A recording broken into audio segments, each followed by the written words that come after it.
Well, it's my pleasure to introduce Drew Dalton from our own philosophy department to talk on phenomenology and the divine understanding, the French turn.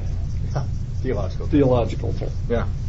Well, thanks. This is going to be a relatively informal talk for a number of reasons. One, because I'm from here, so you guys all know me, and there's no sense in sort of addressing you as if I don't. I think the other reason is because I had too much to do and didn't feel like writing a full paper. I have, however, outlined a long paper here. But I want to thank, before beginning, Jim, obviously Professor Mahoney, for organizing this, but also Professor Anderson, Bob Anderson down there, for suggesting I present on this topic this summer over dinner. It was he who first kind of gave me the idea of talking about this with you and sort of helping you understand this. The motivation comes in part as a response to the colloquium which we held last February, in which my dear friend Rajiv Kaushik from Brock University spoke. For those of you who attended that one, you may remember that Rajiv presented the idea of the possibility of conceiving of God in Husserl's distant manuscripts. Edmund Husserl, of course, the founder of the phenomenological movement, which is referenced in the title. What he was doing there was a very sort of creative and original way of reading contemporary phenomenology back into its origins. But I realized after that, as I was talking with him, that the problem with his paper was that many of you don't know what's happening in contemporary phenomenology. You may be familiar to some degree with its origins. So the novelty of his paper, I think, in some ways was largely missed. So I thought it would be a good idea to kind of give a general introductory discussion on my own research, what I kind of focus on, and also to kind of let you know what's happening in contemporary phenomenology. I thought this would also be a suitable topic because it's something which at St. Anselm College, obviously, we're interested in questions of theology and questions of the divine. So the fact that this is the sort of new movement in phenomenology is of, I think, particular interest to those of us who teach here and those of us who attend classes here or are related to St. Anselm College community in some way or another. So the first thing I should probably address is the title of the talk, which is a tongue twister for a number of you, as was indicated just momentarily. Phenomenology and the Divine, Understanding the French Theological Turn. It was pointed out to me by my colleagues in the English department that they weren't entirely sure that this fit the standard rules of grammar and formation of a sentence. I'm not sure whether it does or not. It does, however, make sense within my philosophical circle, whatever that may be. So I thought it would be useful to first introduce this idea. The first question we have to ask is, what is the French theological turn? And then work backwards to asking, what is phenomenology and how does it relate to that? So the first thing we should say, what is the French theological turn? Well, it is the major source of new phenomenological research, in many ways the major source of new philosophical research in France, right? And it is the contemporary inheritor of much of the European philosophical tradition. So in a very general way, this is what's happening now. That's what the theological turn is.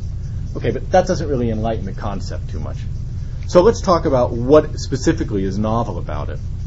Well, it's a new way of addressing theological questions, not from the basis of any pre-given or pre-understood concepts of the divine, but beginning with concrete existence. In other words, it tries to answer some of the age-old theological questions by not beginning with some ideal content, something like the idea of God, but with the real or actual existence as we encounter it day to day. In this way, it tries to employ the philosophical systems of Edmund Husserl and Martin Heidegger, the founders of phenomenology, as a new platform for leaping into theological discussion, right? This is a way of avoiding sort of the traditional jumping off point, which would be scripture and tradition, right? Now, this may strike some of you as not terribly novel, especially those of you in the theology department. Because this is something, after all, which I think someone like Augustine attempted in his work, right?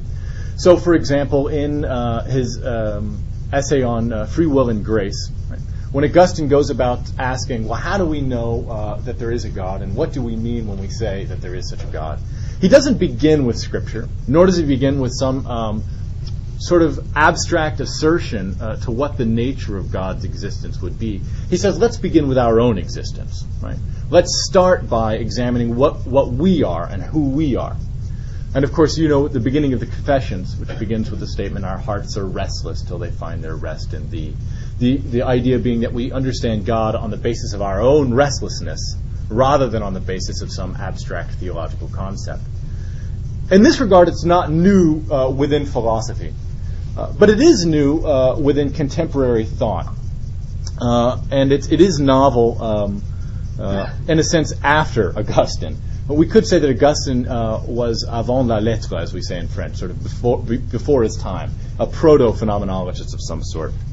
But I want to say that it's particularly novel within phenomenology, the field that I work in, and the field that we address as we move backwards from the end of the title of my talk to the beginning. So the question is, why is that? Well, to understand that, we have to understand a bit of the history of the phenomenological movement. Am I going too fast for anyone? No? Okay, good. Again, this is meant to be very generous, introductory, very relaxed. So also, at any point, if it gets a bit confusing, just raise your hand. I mean, this is a colloquium, right? It's a chance for us to meet as minds. So, all right, so let's talk a bit about phenomenology and why this would be a novel approach within phenomenology. Well, since the beginning of the phenomenological movement, right, which would be around the end of the 19th century, the beginning of the 20th century. Phenomenology is really seen as a 20th century movement, even though its roots and origins are really at the end of the 19th century. The question of the existence of God and the nature and the value of faith have been famously set aside. Now, set aside is actually the technical language employed by the founder of phenomenology, Edmund Husserl. Well, what does he mean by that? Well, philosophy at the time that Edmund Husserl came about had gotten, in his words, needlessly idealistic, meaning that it had started tarrying with ideal content rather than actual real existence. This is probably famously illustrated by the sort of arcane debates which were taking place, not to point fingers, in medieval philosophy at the time, right? And which had been taken up by some modern philosophers.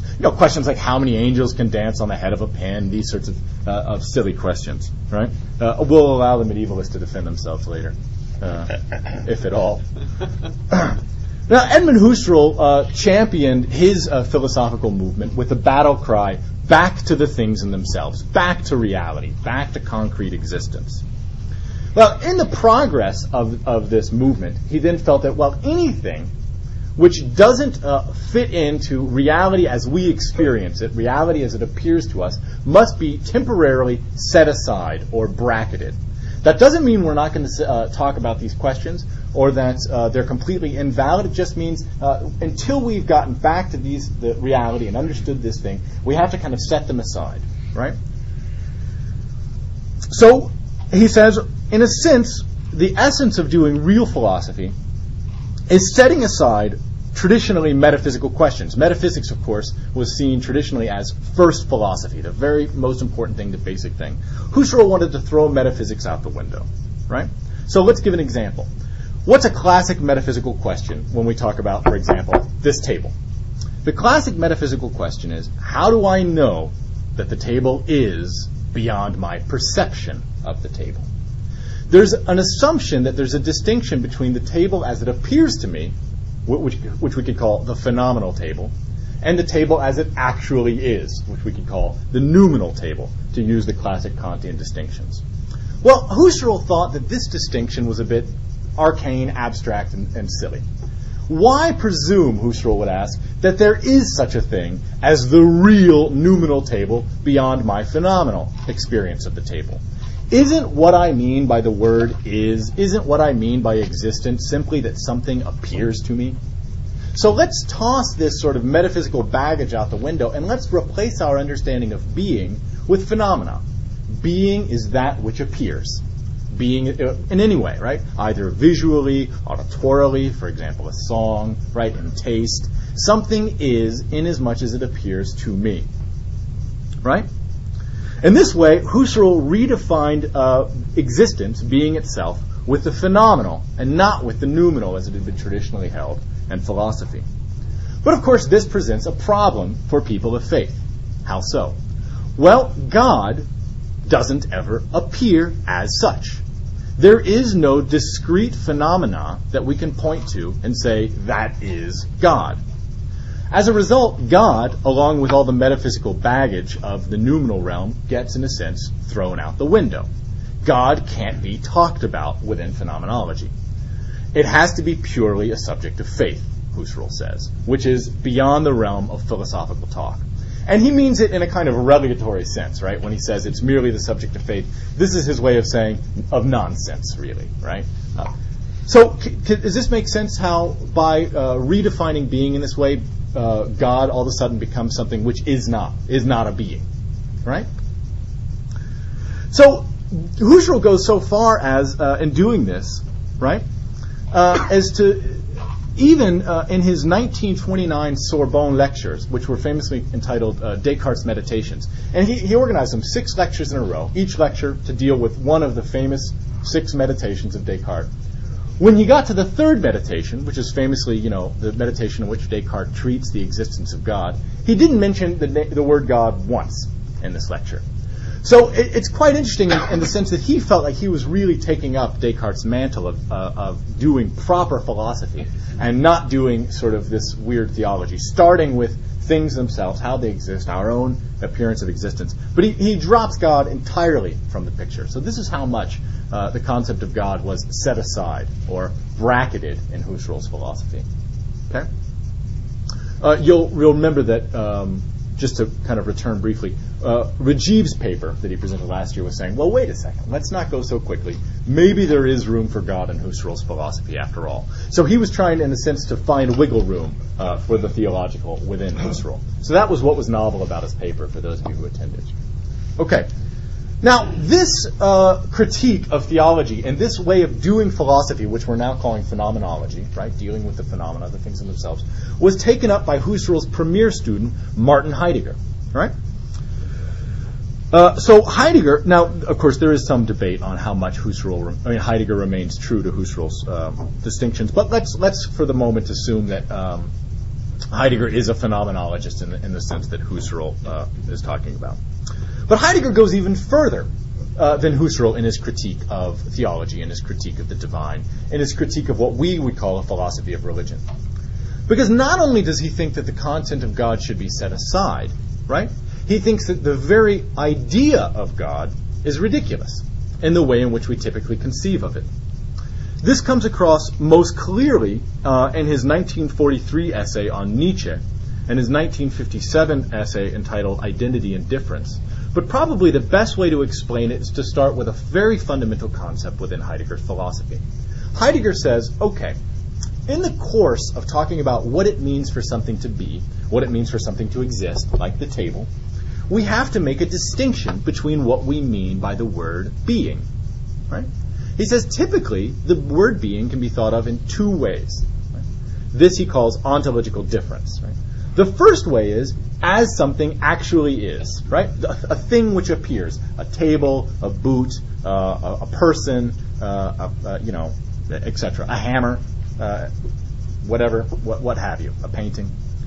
The second way we tend to use the word being is not as one particular entity which may appear, but as the horizon or backdrop of all entities which appear. This word he distinguishes by calling being, and he capitalizes it, big B being. So in a sense, everything which is inasmuch as it appears on the background of being as a whole, right? Big B being. Now, this is a fairly traditional distinction within the history of philosophy to some regard, right? This is, in a lot of ways, Heidegger's way of taking up Plato's distinction, right, between things and their form, right? Things and their ideas. But Heidegger goes one step further because he says, well, look, when we're talking about being, of course, the only thing which properly is, inasmuch as what we mean by the word is the entity itself. This big B being, which we assume is the backdrop upon which all particular beings appear, isn't. It doesn't exist. In fact, the very condition by which things appear is the fact that this backdrop, or this horizon, differentiates itself from that which appears. So things appear as that which is precisely because their horizon is not. Right? So he says, well, of course, this presents a very big problem for people of faith. Why? Well, twofold. You can now conceive of God in one of two ways if you want to assert that God is. Either you assert that God is in a very real way, in the same way that a boot, a tree, or a person is, in which case, he says, you reduce God to being an entity like any other entity. According to Heidegger, this is the tradition of Western metaphysics, and he calls it onto-theology. Right? It's a way of doing theology about beings. But he says, but this is to kind of degrade the being of God. Right? God is just like a chair except bigger. Or God is just like a hammer, except with infinite properties. He says, so this is obviously a kind of idolatrous conception of God. So clearly, this is not what they mean. So he says, well, what Christians must then mean by God is not being as an entity, but being as the backdrop of all particular entities. But he says, but of course, if that's the case, then your God is nothing. Your God doesn't exist, right? So in a sense, Heidegger goes a lot further than Husserl in his critique of philosophy of religion and theology, because aside from simply setting God aside or bracketing the concept of God, he really wants to sort of twist the knife in God's heart, right? And say, look, this concept of God is just, it's nothing, right? Okay. This sets a background within the phenomenological tradition for a very hardcore atheism, right? And it makes sense that Sartre, who saw himself as the inheritor of the thought of Husserl and Heidegger, would, carry this into a kind of existentialism which says, the world is meaningless and empty and there is no God and all you can do is launch yourself into the abyss on your own ground. And Camus, statements that when one realizes the true nature of phenomenon, they're faced with only one choice, to kill themselves or not. These very sort of lovely sentiments that should be on Hallmark greeting cards. And are in France. Okay. It's a great country. They have baguettes and chocolate and very depressing greeting cards. I have a collection of them. I'll show you. All right. But this sets the stage for what we're examining today, which is this so-called theological turn. Right? And now the true meaning of this word makes sense. Right? Which is what? It's a turn towards theology within the tradition of phenomenology. In a sense, it's the resurrection of God as a topic of possible discourse, but on a new ground, on the ground of all the philosophical assumptions of phenomenology. Okay. Now, this resurrection, or this turn towards theology, has a very interesting and illustrious history, which I'll just mention briefly for those of you who know a little bit about this. It was motivated primarily by two French thinkers, Jean Val and Jean Hippolyte, both expositors of the philosophy of Hegel in France. They saw themselves as really the two thinkers who introduced Hegel to, along with another guy, Kojève, introducing Hegel to French thought. They had such illustrious students as Jean-Paul Sartre, Emmanuel Levinas, Gabriel Marcel, Jacques Lacan. So a lot of people studied with these two men. Jean Val himself had an interesting pedigree. He studied with Bergson, who of course was seen as resurrecting theology in the French Academy in his time. But it's not so much Jean Val and Jean Hippolyte who started the French theological turn, but more so the students of Jean Val, and primarily Emmanuel Levinas, who I'll talk to you about briefly. Levinas, of course, is the subject of the bulk of my interest. I've just written a book on Emmanuel Levinas, which I can take the good news to share with you here, that it seems tentatively is going to be published with Duquesne University Press. So we just got that news recently. So Emmanuel Levinas I'll give you a brief biographical sketch, and then I'll talk about how he went about sort of resurrecting God within the phenomenological tradition. His dates, in case you're interested, are 1906 to 1995, so he's very, very contemporary. He was a Lithuanian Jew who was raised mostly in Paris, but he went to Germany in 1928 through 29 to study with Husserl. Right? Husserl's name was sort of spreading. Husserl had just done the Sorbonne lectures in Paris, and Levinas thought that it would be advantageous of him to go to Germany. While there, he discovered a word of this up-and-coming philosopher who had yet to be translated or heard outside of Germany, Martin Heidegger. So Husserl quickly became a devotee to Heidegger and really was the first person to bring Heidegger back into France. Right? He was also the first person to translate Husserl into French. So in a lot of ways, he really is the door of phenomenology into France. Of course, the irony in this, in case you're interested, is that even though he's the one who introduces Husserl and Heidegger into the French philosophical scene, he's also the very person who's going to call into question the very foundations of their relationship to the divine. So, in a sense, from the very beginning in France, phenomenology, since phenomenology's very beginning in France, it's always been already overturned, in a sense. This is something sort of strange that we're interested in. Okay, but what's interesting and distinct about his philosophy is the way that he felt that Husserl had overlooked certain phenomena. He wanted to say, look, I think Husserl's method is right. I think we do need to treat being as that which appears. But he says, but there are strange things which appear. There are curious phenomena which seem to betray the very limits of their phenomenality. Now that sounds like a mouthful. But really what he's trying to say is there are beings which seem to explode infinitely. All right? So even though they appear, they can't be sort of shoved into their box. Right? They're constantly overflowing in their appearance. Right? Not all phenomena are the same.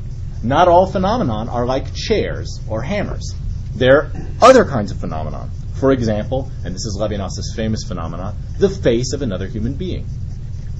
He says the face appears to us otherwise, now this is Levinas's famous thing, than other phenomena, in that the face always overflows, and I'm quoting Levinas here, its phenomenality. Always overflows the boundary of its phenomena. Now what he means by that is that the human face can't be reduced to its form. Right? It's more, in a sense, than it appears. Now, again, this sounds all very technical, and he has ways of exploring this, and I'll talk about those briefly. But really, it's quite basic, and it's something which you all experience every day, right? This is the kind of experience that you hear being expressed by young ladies on Rye Beach in the summertime when they say, don't objectify me, right? My appearance is more than my body, right? I am more than you're seeing me as, okay? But of course, we always already intuit that when we look somebody in the face. This is why the human face has a certain power over us. It can make us nervous. It can draw us up short, right? It has a certain ethical power, in fact, Emmanuel Levinas says. And one of the phenomena that he's constantly fond of unpacking for us is the phenomenon of apology well, to be redundant, in the face of a face. So he says, for example, when the beggar asks us for money, why is it that we always say, I'm sorry? Why is this always our immediate response? Moreover, why is it our response to look away, to refuse to engage with the face of the beggar, right? To not want to see them, right? To put our heads down.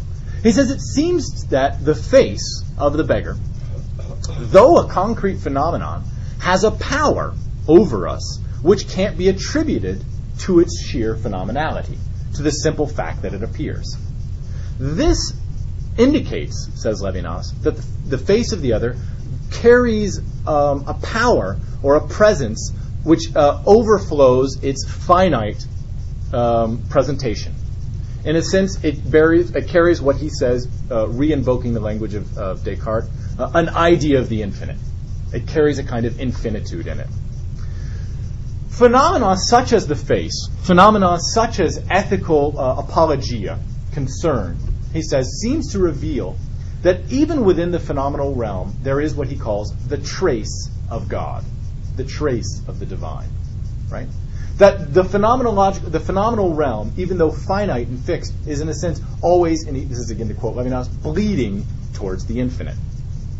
In a sense, what Levinas did by examining these strange and curious phenomena was find wiggle room in the real world for that ideal thing. Not God as idea, but God as actual, real phenomena. Right? Okay. Now, this strange resurrection of God, but within a phenomenological framework, was taken up, and I find this very interesting, by one of Levinas's most brilliant students, a man by the name of Jacques Derrida, who I imagine you're all very familiar with. Now, why is this ironic? Well, Derrida, for those of you who are unfamiliar with him, is known as the father of deconstruction. A lot of people also call him the father of postmodernism. And postmodernism has been excoriated from the heights as the godless 20th century philosophy that's going to sort of finally make us all heathens and having crazy orgies in the street or whatever it is we'll do. There's no moral fixed code. It's all relative, right? And Derrida was seen as the sort of father of this thought. Now, to some extent, this is true. Derrida is the father of deconstruction, and he does work in his philosophy to help unpack this word deconstruction, break down traditional distinctions, right and wrong, these things. The reason Derrida does this is he felt that these distinctions, when we talk about phenomenon in terms of these right or wrong, black and white, inside, outside, what he calls these binary opposites, he says seems to miss these curious phenomena such as the face, which seem to reside on a border between these two things, right? So a face is neither like the idea of God, nor is it like a table. It's sort of between. So only by breaking up these concrete binary distinctions can we really begin to understand these phenomena. In this way, Derrida sought to resurrect what he thought of as a vital understanding of the divine. The divine as a fluid movement which can't be fixed in any one particular concept. Derrida likened himself to Nietzsche, smashing the idols, which would try to fix God in one particular concept or form. So Derrida thought of himself indeed as a deeply religious thinker. In fact, his deconstruction and his postmodernism were ways of what he thought revitalizing the concept of God. This is wonderfully illustrated by a book in a book by a guy named Jack Caputo, or John Caputo, who's considered one of the big American proponents of this French theological turn. The book is entitled The Prayers and Tears of Jacques Derrida. Interestingly enough, Derrida himself was a Jew from northern Africa, who also was sort of an outsider in Paris. Indeed, many people have seen this so-called French theological turn as merely a way of translating Jewish mystical thought into the language of Western philosophy. Okay, so here we have Derrida and Levinas breaking down the traditional distinctions regarding the divine, placed or in the restrictions placed upon the divine within the founders of phenomenology, Husserl and Heidegger, right? And in a sense, creating room for a re-investigation into the nature of the divine, but on a phenomenological basis. And this leads me to the fourth and last part of my talk, how this inheritance has been taken up by contemporary thinkers. And I wanted to introduce you to the thought of four contemporary French thinkers, all of whom studied with Levinas and Derrida, and see themselves as re-investigating theology, but now on a phenomenological ground. And they are, in a sense, the hard core of this so-called French theological turn. So just briefly, I'll introduce you to a few of them and how they've taken up these thoughts. The first I'll introduce you to is Michel Henry. His dates are 1922 to 2002. Unfortunately, died very recently. Michel Henry decided to try to reinvestigate the concept of the divine within a phenomenological framework by investigating what he called a material or phenomenological, a material or phenomenology of the flesh. Right? And what he means by this is he says, look, one of the principal proponents of the Christian faith is that God is made man. So God is no mere ideal content, but is in fact a phenomenological content, which can be studied in a very real way. So he wrote 3 books sort of exploring the idea and the way in which God appears as man and the way in which flesh sort of bears a theological reality. A few of these books are one called Incarnation, a Philosophy of the Flesh. Another one, a very beautiful book entitled I Am the Truth, Towards a Phenomenology of Christianity. And a third one, which I think is yet to be translated into English, so this is my translation of the title, Philosophy and Phenomenology of the Body. So this is Michel Henry's way of sort of, again, taking up the project initiated by Levinas and Derrida, but doing it in his own particular way. Another guy who is very interesting in this talk is Jean-Louis Chrétien. Jean-Louis Chrétien sought to explore religious experience in a phenomenological way, especially the idea of call, solicitation, or address as a theologically rich phenomenon. So he wanted to explore, for example, the idea of what we would call in the Catholic tradition vocation, right? Or prayer, for example. What is phenomenologically happening in prayer? Right? What's going on? Prayer is a phenomenon. And how does this phenomenon sort of reopen a way in which to talk about God? 3 of his books, again, I just throw these out in case you're interested in them, is a book called The Unforgettable and the Unhoped For, in which he explores the idea of the Messiah. Another one is called Call and Response, in which he talks about vocation and prayer. And finally, a third one, which I love, is called The Nude Voice, a Phenomenology of Promise, in which he talks about the way in which speaking is already a sort of theologically fecund phenomenon. Another guy, one of my personal favorites, is a guy's name Jean-Yves Lacoste, Father Lacoste, actually. He initiated what he called a phenomenology of liturgy, an attempt to examine the integral role of ritual in human life as a way of experiencing the divine. So he saw ritualizing things like funeral, right, or even habits, tics, right? Any kind of ritual as a kind of liturgy, as a way of interacting with the divine on a daily level. In this way, he took Heidegger's concept of being in the world and re-understood it as a kind of being towards God. Every ritual which you engage in the world, he says, is a way of orienting yourself towards this sort of theological power which we experience concretely in the world, in the phenomenological world. Right? And indeed, he even thought as a way of protecting us from that. Lacoste only wrote one book, but again, I'll give you a title of it in case you're interested. It's called Experience and the Absolute, Disputed Questions on the Humanity of Man. Again, he saw man as a theological animal. This is how he defines man. So he wants to get rid of this concept of the human and start calling us a liturgical animal, he says. Finally, I'll introduce you to the idea of someone who is probably the most important member of this theological turn, Jean-Luc Marion.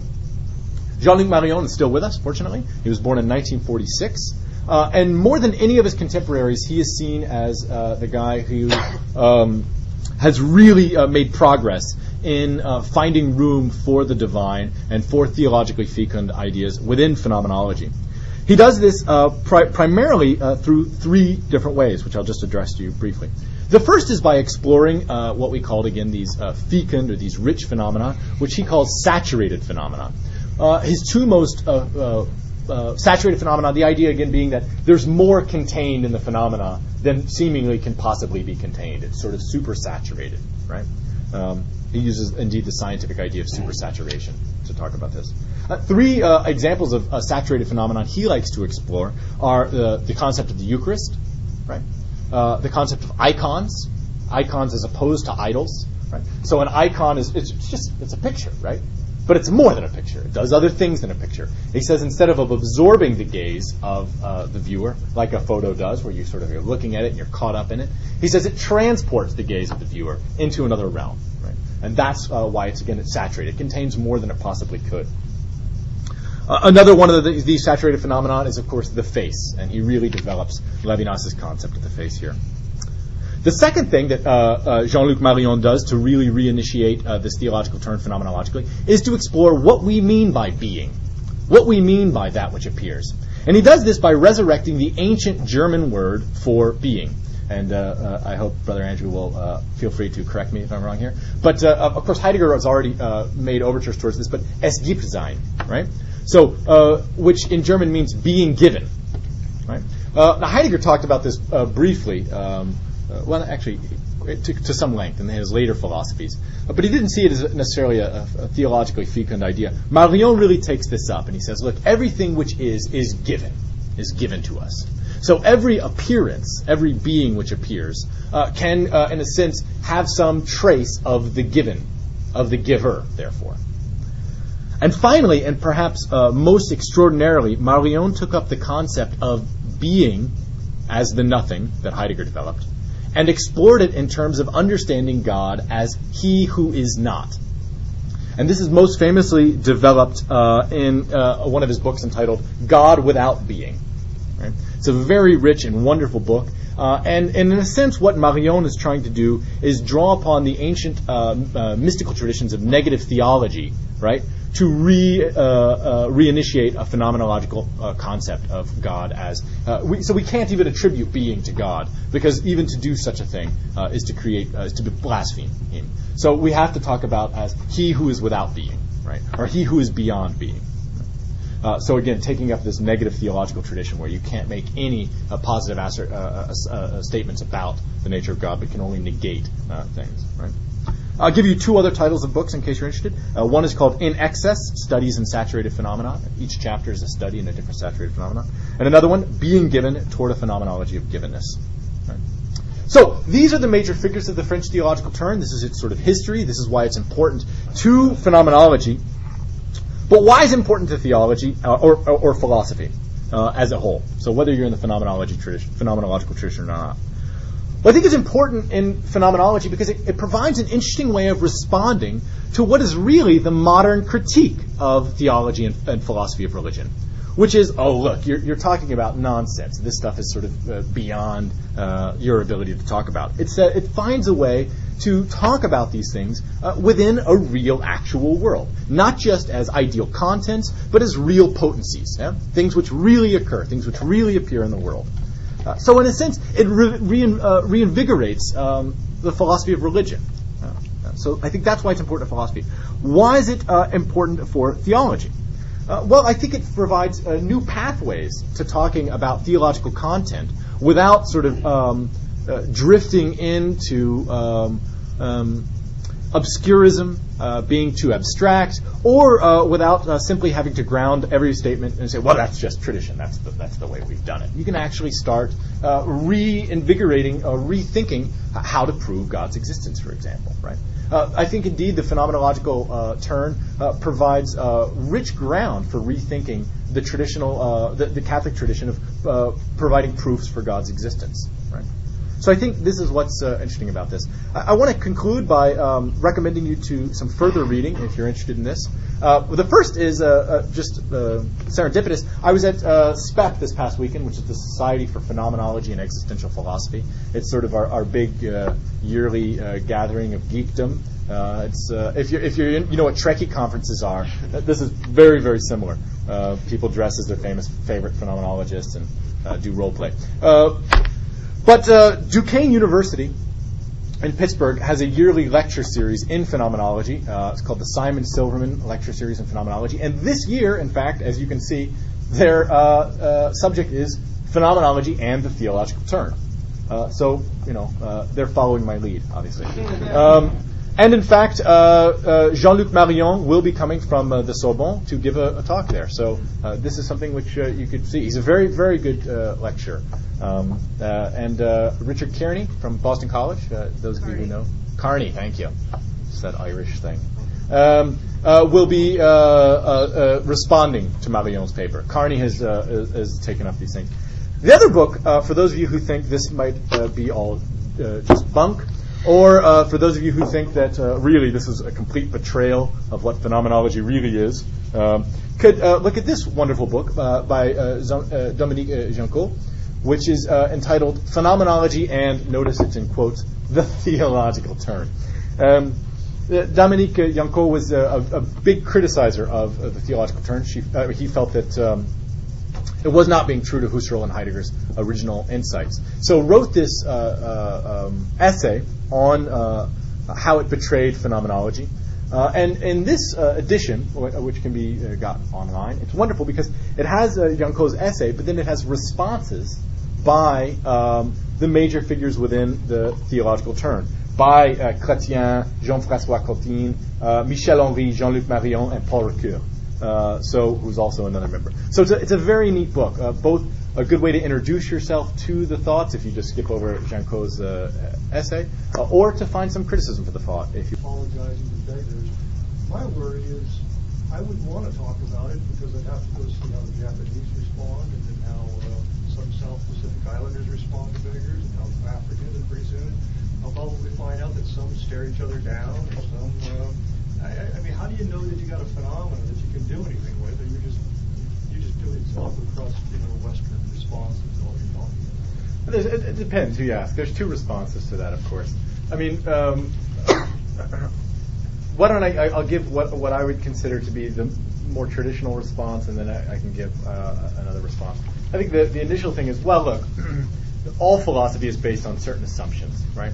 The assumption that we are talking about the same thing. Because, of course, the question you ask is, well, for example, how do I know that the phenomenon I'm talking about is the same phenomenon you're talking about, or that the phenomenon I'm talking about actually occurs in such a way that it appears to all people in the same way?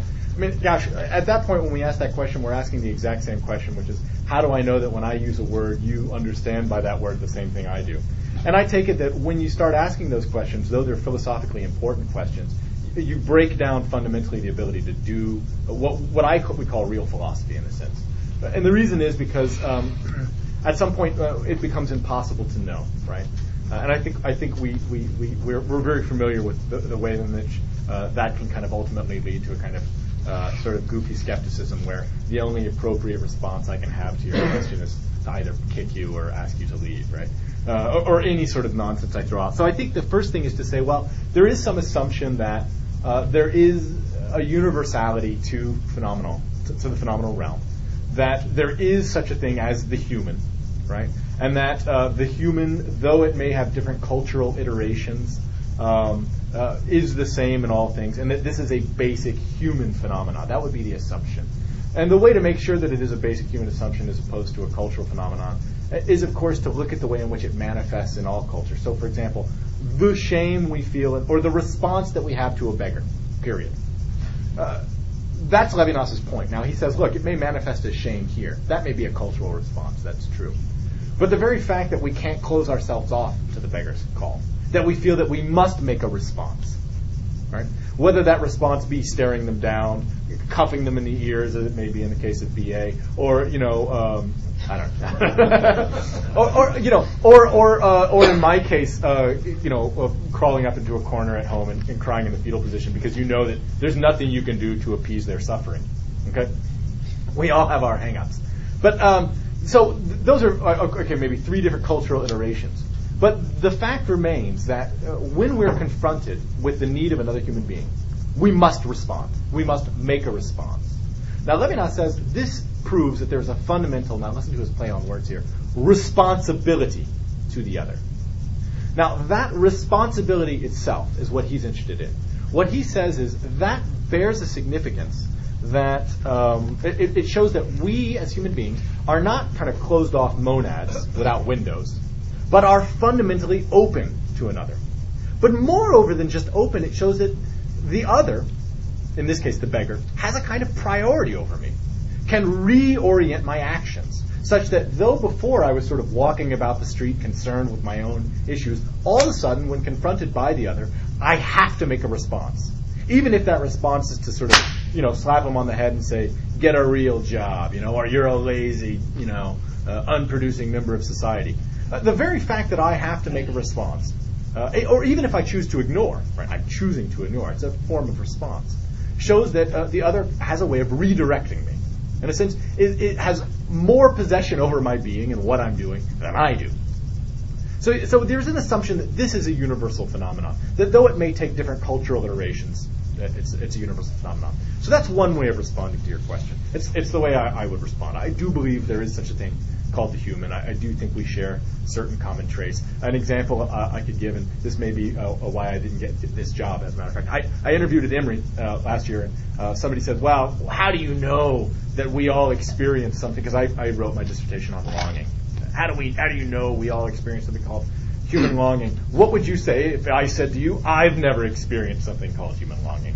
My response to the interviewee was, well, I don't know whether to pity you or despise you, because I don't know whether you're lying to me and being polemical, or whether, and you really haven't experienced this, in which case you seem somehow subhuman to me. And I would go so far as saying something like that. Maybe you're a robot or an animal.